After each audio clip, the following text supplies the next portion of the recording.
Okay, drawing 3, squared around, complete with a branch. So the biggest thing here that we're doing is the branch. We've already done a squared around before with the square on the small end and the round on the bigger end. And the reason we're doing this is because that's how the shop project is. It's a transition piece of a cone and then around a square. So we'll be needing to know this to make the branch for the shop project. So that's why we're doing this, and then we'll do the pattern for the squared around again, just because for extra practice. Okay, let's just double check all the dimensions here. I've already gone ahead and done some layout just to save some time. And what we want to do is have that baseline, so you're just 10 millimeters here. I want to keep it down low because this the branch here is a little longer with the 40 instead of the last one. So it is a little bit longer, so we're not going to be able to line these up either. We're going to have to step down here on this one. So 10 mil on here, we'll come 10 mil on the edge of the page there as well. And then we're going to do a pattern over here. So for this one here, we're actually just going to come 130 over for this center line. That should keep us out of the way of this. And the pattern for this, we're just going to keep it 10 millimeters off this end of the branch here. So just a quick little check here. The radius is 75. The height here is 110. Double check the top with 75. The square at the top is 30 and 30. And your branch there is 40. And this should be, which should double that up, that'll be 80. And then the 50 here. Alright, so you got an 80 by 50 branch. And it's 85 off, so it's measured off of center. Okay, where it should really be dimensioned. Everything should really be dimensioned off center. Okay, so for that, we're good to start trying to figure out where everything comes from for creating this branch here.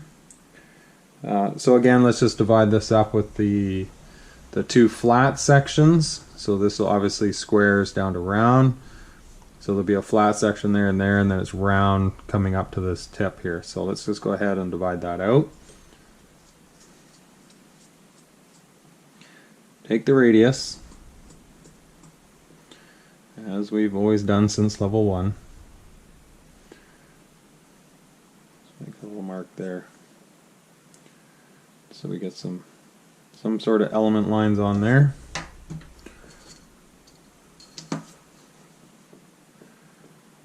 And this is that flat section. And we'll number this the same as we did the last time. Keep it simple that way.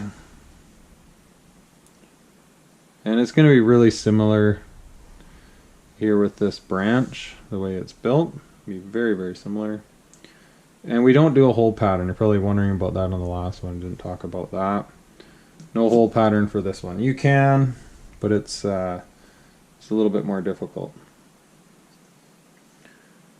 Okay, so for this one here, we need to figure out the shape here. So basically, where is it going to hit coming around here? So basically, how wide is this? Okay, so for this branch here,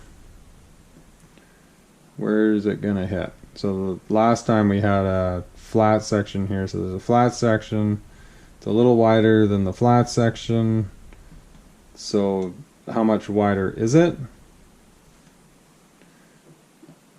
Well, it can't be any wider than this flat section here.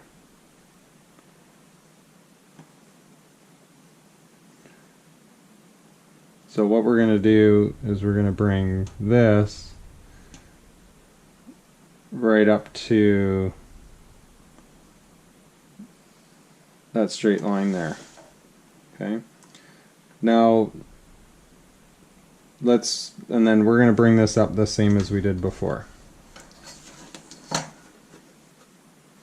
This is not going to be that long. We'll sweep that down.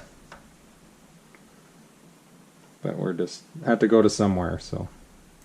Okay, let's bring this up how we did last time. And let's create along the flat spot right there. So this has to be flat here, and then it's going to radius off, right? So let's bring this the whole way here. I know this does get a little busy with quite a few lines. And then again, we're going to 45 this up, this corner. Just like that. That's where our radius comes off of. It comes off of the center here, connecting to the top point. And then right where this flat hits this element line here, we're going to bring this up to that 45.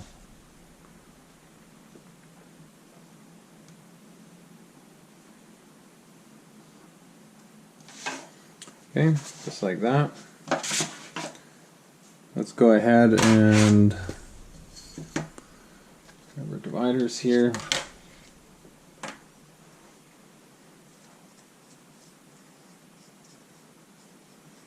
And spin this down.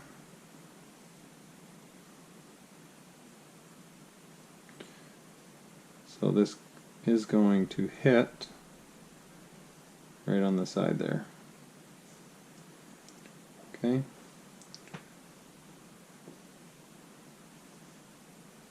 I guess you're kind of wondering how wide could you actually make this before it becomes wider than this. Well, I guess it would have to, all the way to there, it'd be as wide as you could go. So you could make this branch, I guess, wider for this radius to hit to here. I guess that would be your maximum. Anything wider than that, it would start to be, there'd be a gap, it'd overhang. So let's bring this down. And this will just be the top one.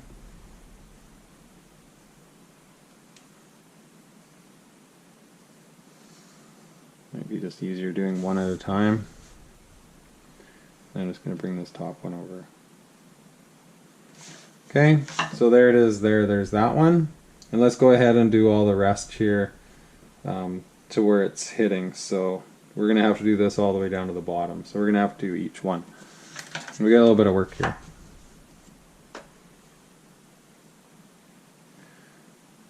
All the way up to here.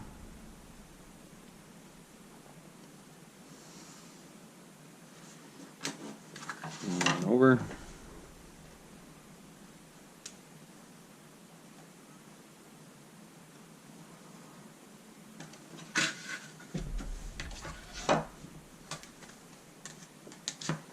And down. So we're going to have to bring the radius here first.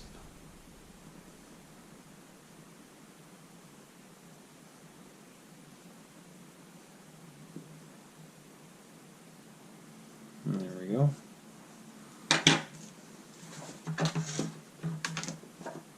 I'm going to do this one at a time just because it gets kind of busy. And then you're tracking the lines up and down, up and down.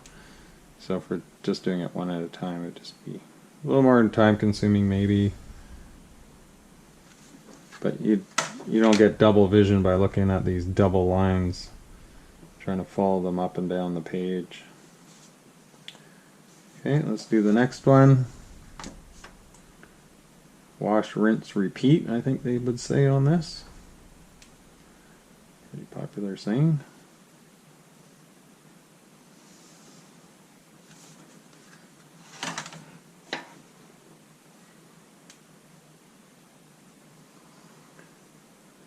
And down.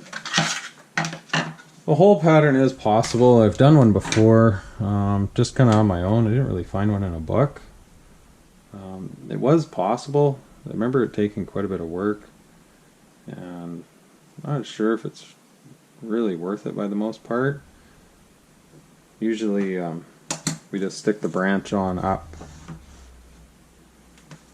to where it needs to fit, and then we just draw around it.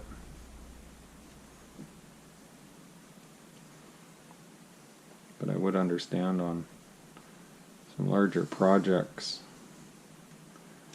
that might not always be possible. Or you're holding something by a crane, I guess. But you're tying up the crane with time, and sometimes that you might be better off doing that than maybe laying something out and there being a mistake. But These days, a lot of this stuff would be done on the AutoCAD and pre-cut ahead of time. So a lot of times the holes will already just be kind of already done for us. So all we'd have to do is stitch in the hole, connect the dots. Okay. Just try not to get confused where that last one went. It always just comes down to the end of the branch here, so.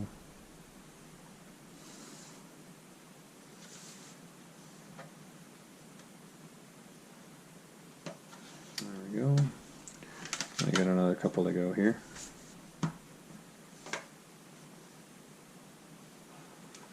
And then what happens if there was a round branch here instead of a square branch? Never really see that in the book too often, or at all. I don't think I've ever seen. Like I said, anything's possible.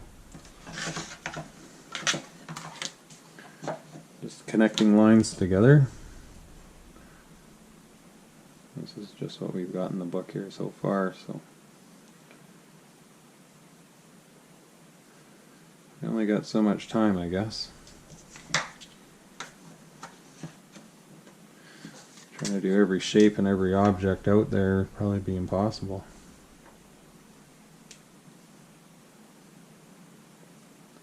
And right at the end of the branch there.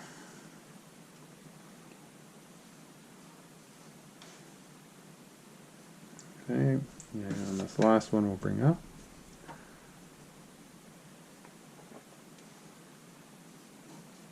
Kind of like if it would be a square to an elliptical. That would be fun. Like I said, anything's possible. Just takes a little more thought.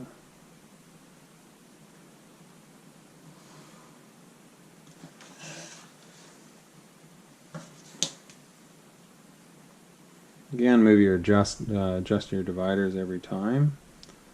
Okay, just where you're taking them from the center again, just the length of those lines to where it hits that element line.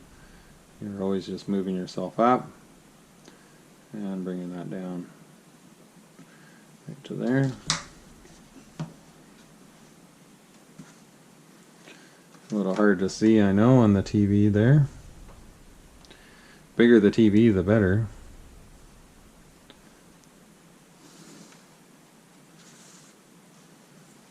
And let's connect this. Okay. How straight is that? Looks pretty straight. Maybe a 1/16 to it, so not a lot. Okay, so let's go ahead and make the pattern here. So down here, so we're going to have this as the top. Top's bigger. The top is actually this one right here, and the bottom would be this one over here. So the bottom's only got a little straight section there, so the top one's got a little bigger. So let's go and populate this here. So we'll just use this on the outside here. So we're just going to flip this over, and maybe I'll start with the top one. So from the outside of the branch to where these intersections are here.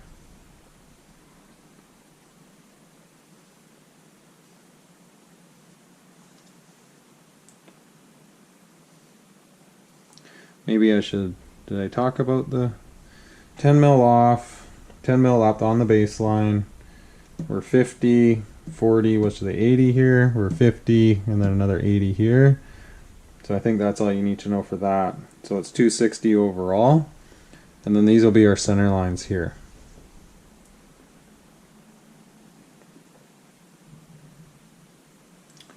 Okay. And then we'll do the top and the bottom just because it's a little bit, or each side I should say. Just because it's a little bit quicker. Yeah, it'd be nicer if our paper was a little bigger. Then could have moved this up and then quicker, or anytime you have to redraw something, it takes more time. A lot of times even you could just cut this out And then you could really just kind of cut the top and then maybe the bottom out there. So doing this might not even be necessary in a shop scenario situation, just to save steps.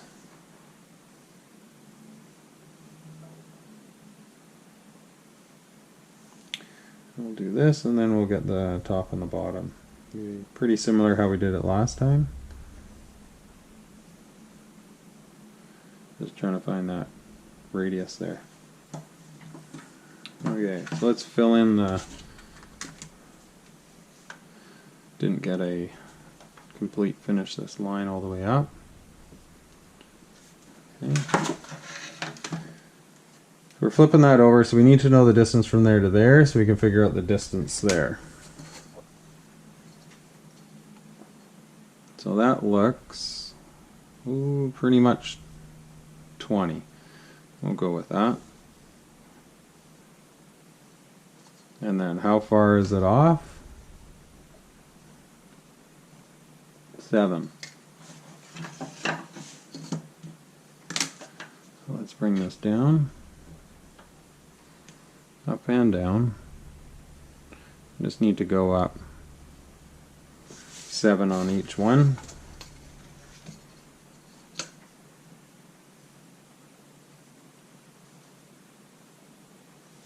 Seven there. 5, 6, 7. I'm gonna measure off center here. 5, 6, 7 there. And then we'll have to get this radius here. Oh, I can see one point that I didn't do here, which was the last one. I have to duplicate this over here. Like that. Okay. So how do we find this radius off this point here? So there's the bottom one. Let's do the same as we did before. Let's just take this distance here. The same distance as we put this radius here at. So we've already got this point located there. And we've already got this point located there. So basically we're going to turn the dividers around. That's that one, that's that one. So all we have to do is make a mark here, come over to here, and make a mark there. Because that should be in line with that, and it'll be that distance over. So if I turn this around, come from there to there, just like that. Okay, so we just created that. Let's go ahead and do the other one.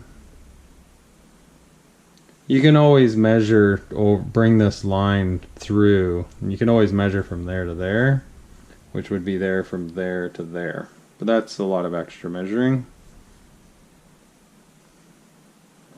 But you kind of get the idea.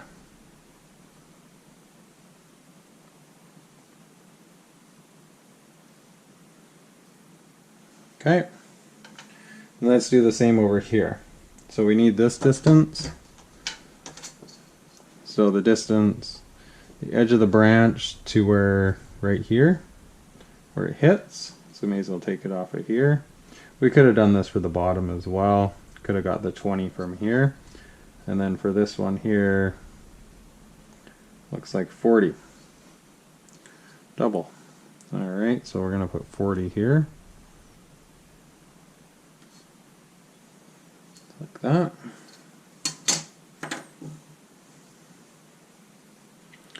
We're going to need this radius here, the one at the top, so it's a smaller one. It's the lowest one down because it comes off right here. It's this one that comes up. So it is that, and that's off that 45 there, just to get that dimension. Oh, and there's a straight spot here, so what is that? Before we go any further, we need that point first. 20. Or is that 20? Yep. Okay, double check that's 20 there. Let's put this on here first, because we have to find that other point first. Got a little ahead of myself there. A little longer than need be for the line. And we're going to come down 20. Just going to measure off center.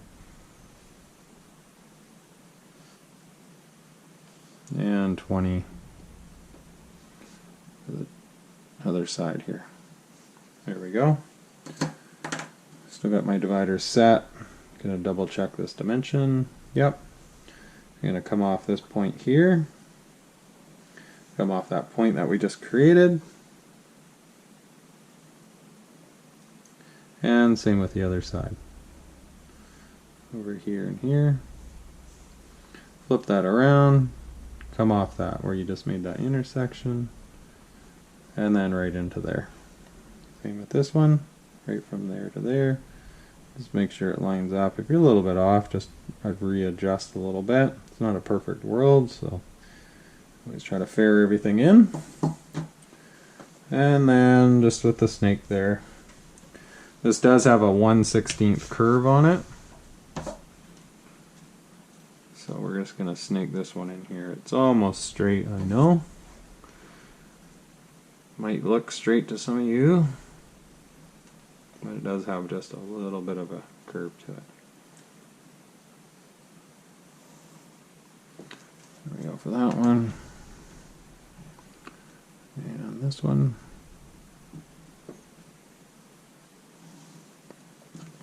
There we go. Okay, so let's go ahead and you're just going to go through the sheet here again. Just go through order here. Your name.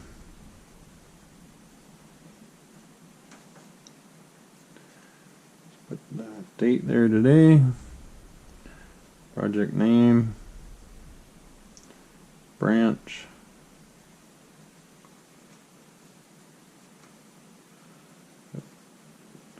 Square it around. Yeah, it's drawing 3.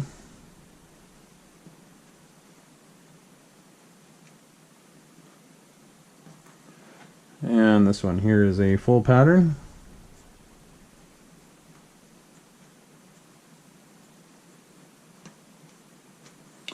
Let's put some center lines on here.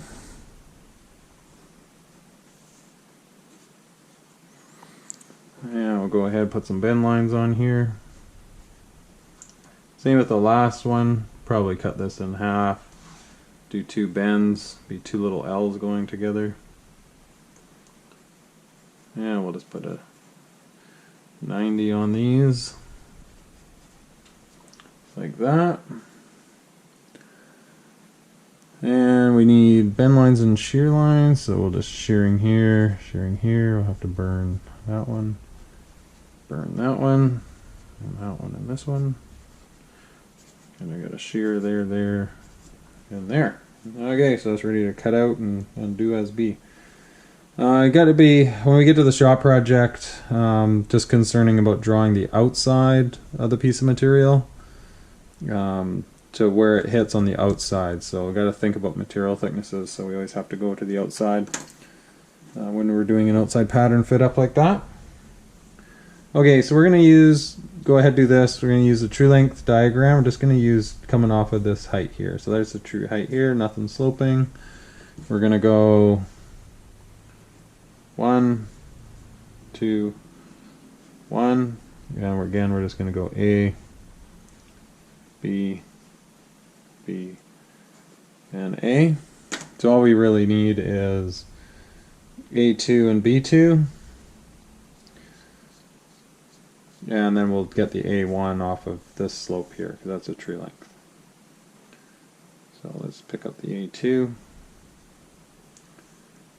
here.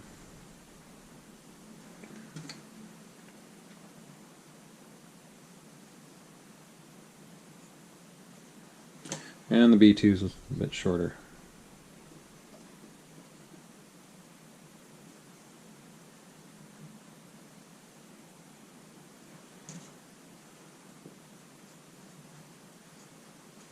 Okay, simple as that. I mean, if you really wanted to, you could put the A1 in there. Doesn't really matter. It's this distance here. A1. Which is the same as from there to there, because that is the true slope, right? Okay, so let's go ahead and find the height here.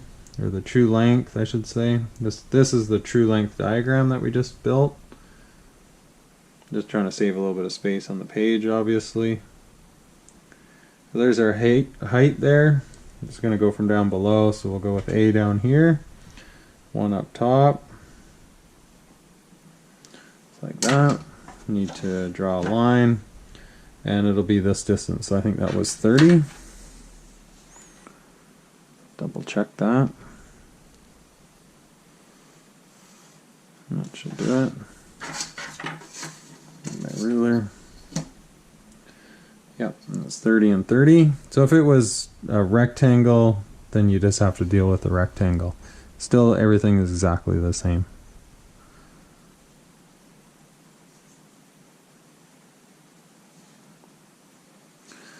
There we go. So this is A down here. And we did 1 here. And we created 2. And 2. So we need to step off and then come down, because then we'll have to use the B2. How much are we going to step off? Well, this was 75, so 150 times pi.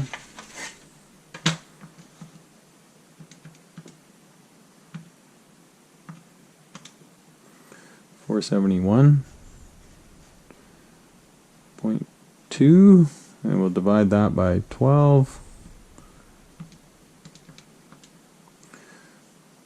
which equals 39.3. Pretty hard to get that accurate, but we're gonna try. Okay, so this one here we're gonna leave at 39. So get as accurate as you can here.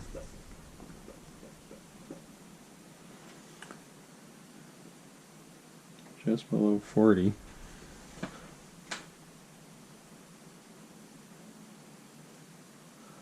Trying to get that as accurate as possible there, because you know what happened last time. I think it ended up a little long. And that's what happens because we're kind of doing a chord distance here. So sometimes you could actually generally end up short, because the curve is actually going to be longer. I'm just going to strike a couple arcs here. Save that one, save my dividers, use my other dividers, and B2, right? Because we're trying to find B down here. Okay, so we're just going to come off the top here of our true length diagram, down to B2. There, come off the 2. Down to B. That one. That's B. B. Need to step off there again. And you can see the error, right? Just the compounding error here if you're not super accurate. And then these are already set, so same number. These are actually fairly quick to do, really. There's not a lot to the squared arounds, you know, for what they are. Not until they're sloping or off center, then it just becomes, like I said, just more work.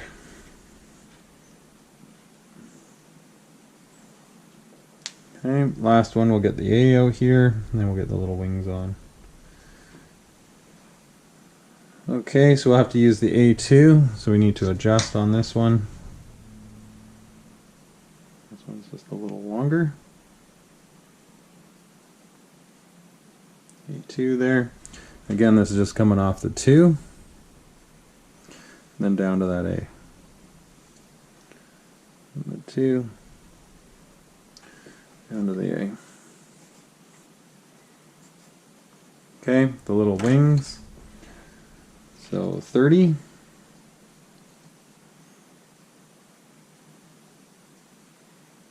And then we'll use that A1 coming up. So coming off the 2.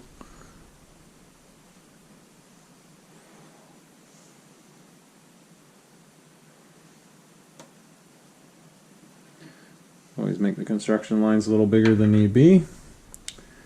And oh, then we're doing the A1 here, so come off of here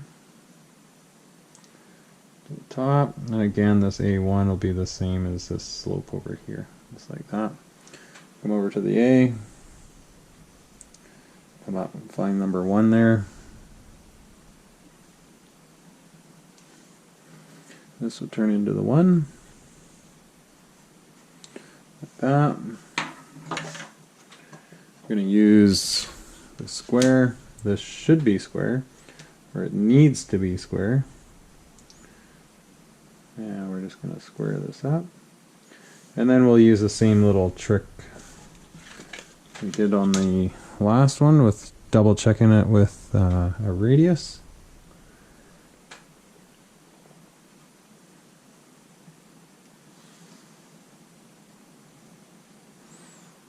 Like that.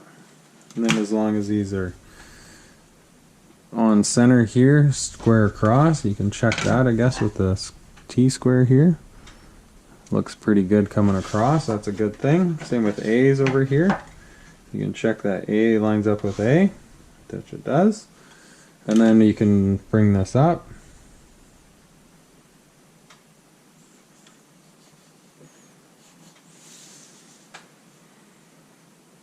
Just like this, and then you're going to need a longer set of dividers.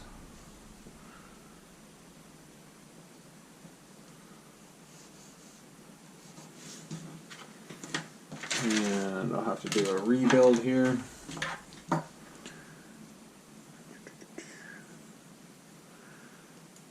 this off.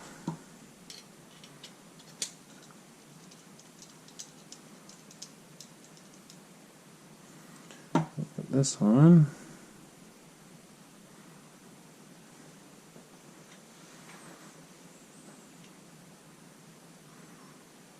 And then again, you could always use a snake down below as well, or some sort of a batten or flexible ruler would work as well. Yay, perfect. There we go. Oh, a little bit off on that side for some reason. Maybe it's just my dividers have flexed a little bit.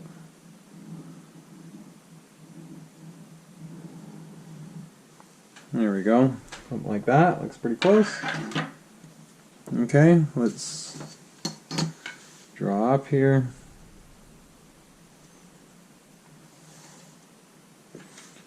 Again, I'll just put all these element lines or bend lines on here, whatever you want to call them. Obviously the bend lines will be different than what this is. This is just how we created the pattern, so we'll just pretend they're bend lines. And you could always, again, have the bend lines so they're more aggressive than not. You know what it's like. You less bends, faster it is to bend. Whereas when you have more bends, it takes more time in the machine, right? So the less bends will always just be a little bit more chunky kind of looking. So that's always the problem with less bend lines. It looks a little bit octagonal. So okay, so we got a center line here. Go through the same thing here. Just name, date. This one squared around. And we're still drawing 3. This just gave us a little extra work, right? We've already done this before on number 1, but just gets us to do it again. So this would be a half pattern.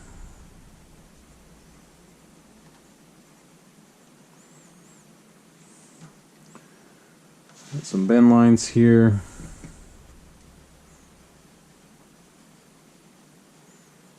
This would be these are 15s, these are 30s. This would be a 15.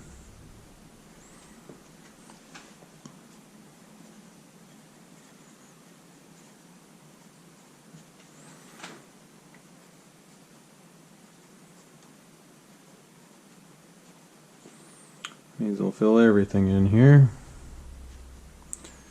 A little bit quick on the diamonds here, but You get the idea. Okay. And then again, again, you're gonna have to have a little tab off of here. You have to calculate what that is. Same with this side here. Sometimes when you bend these things up as well, you can always check on the outside, and then you can just make a mark and then cut these too if there's some green, if somebody leaves green over here, because sometimes when you bend these, it comes a little bit short, it pulls, you know, so sometimes it doesn't hurt just to leave green the whole way, and then you can just cut the whole thing, because then you can just measure off and over. You know, anytime you can leave some green, never a bad idea. So this will have to be a burn line, and the same with these ones here. Burn lines. Oh, it's a burn in here. Okay.